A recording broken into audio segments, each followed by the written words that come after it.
Bach, what were you trying to hide?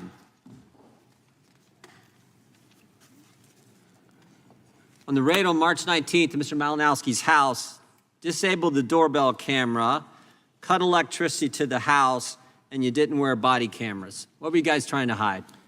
Mr. Chairman, we're not trying to hide things. In fact, Sure seems like it. You guys cut electricity to the house? That's a question. I'm trying to answer. Okay, if there's no question, that's fine. I'm sorry. No, that is a question. Did you? After the incident, we, along with the Little Rock Police, called for an independent investigation being done by the Arkansas State Police and the local prosecutor. That's not trying to hide anything. I asked 3 questions. Why'd you put the tape on the doorbell camera?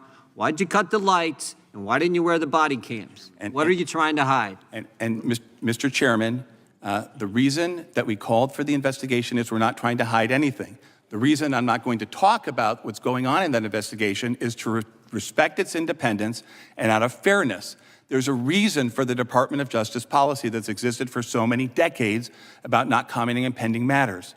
It's not fair to people, and it risks the perception that people are trying to influence. How about this one?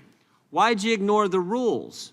Because don't the rules say you should only use a no-knock entrance into a property if it's the only way, if it's the absolute best way to do it? I mean, I can read from Ms. Monaco's directive. Limit the circumstances in which agents may seek to enter a dwelling pursuant to a warrant without complying with the knock and announce rule because of the risk posed to both law enforcement and civilians. So you want to limit this. Why'd you guys do it all in 57 seconds?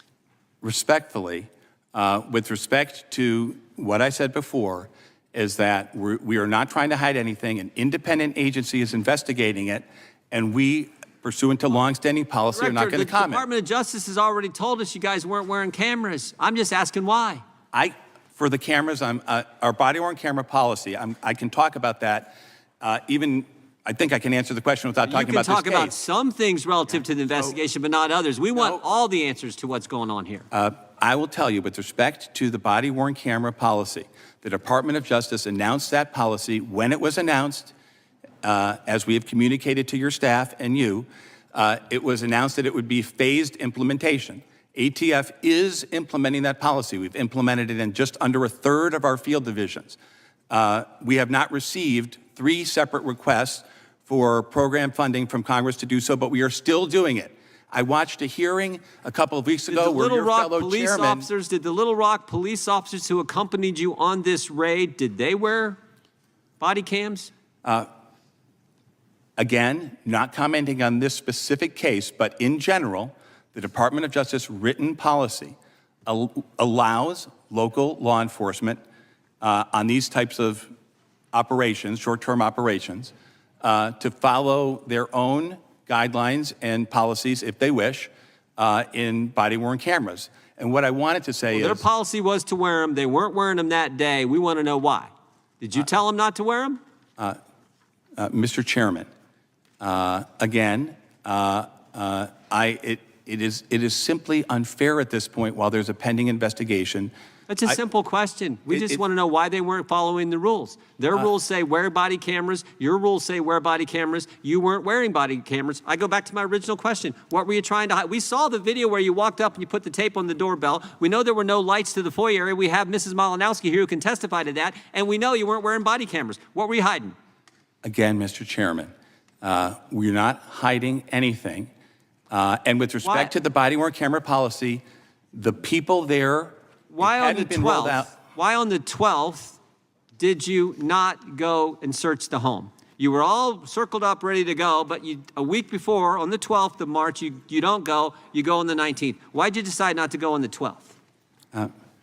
Mr. Chairman, these operations, and by the way, we do about 11,000 operations each year.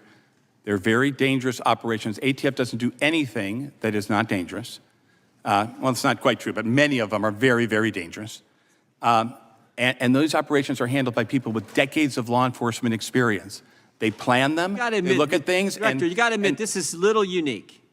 You got a citizen, the highest paid official in the municipal government, Little Rock, Arkansas, making $260,000 a year, running the airport, no criminal background history, nothing, and he's dead at a pre-dawn raid when it sure looks like you could have served this search warrant when he wasn't there, but you decided not to. You decided to wait till he was home when you did it on March 19th. And as a result, Mr. Malinowski is no longer with us. Well, first of all, let me just say this, Mr. Chairman.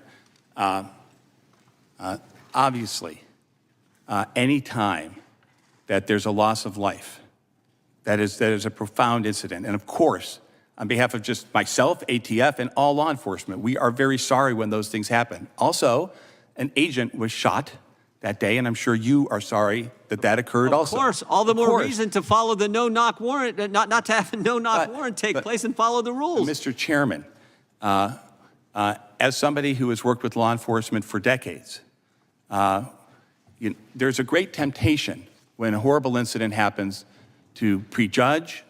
Sometimes people even try to use it to advance agendas. The cops who are in the field and the family I just want the answers. My time has expired.